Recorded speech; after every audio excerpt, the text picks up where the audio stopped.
News 16 ગુજરાતીનો મોટો ધડાકો સમીમમાં કાયદાના લીરે લીરા શાકભાજીની જેમ વેચાઈ રહ્યો છે વિદેશી દારૂ। નમસ્કાર, તમે જોઈ રહ્યા છો ન્યૂઝ 16 ગુજરાતી। ગાંધીના ગુજરાતમાં દારૂબંધીના દાવાઓ માત્ર કાગળ પર જ સીમિત રહ્યા। આ સવાલ એટલા માટે કારણ કે આજે અમે જે ખુલાસો કરવા જઈ રહ્યા છીએ તે જોઈ પોલીસ તંત્રની ઊંઘ હરામ થઈ જશે।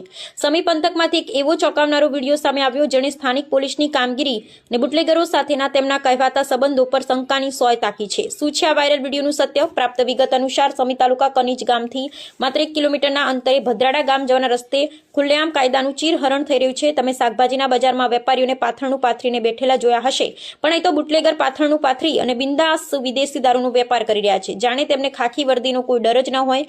વિડીયોમાં થયો મોટો ખુલાસો। આ કોઈ સામાન્ય વિડીયો નથી। વિડીયોમાં દારૂનું વેચાણ કરનાર શખ્સ ખુદ પોતાના મોઢે કબૂલાત કરી રહ્યો છે। આ વિદેશી દારૂનો અડ્ડો કોનો છે, કોના ઈશારે ચાલી રહ્યો છે તે તમામ નામો આ શખ્સ બોલી રહ્યો છે। તમામ પુરાવા હોવા છતાં સૌથી મોટો સસ્પેન્સ એ છે કે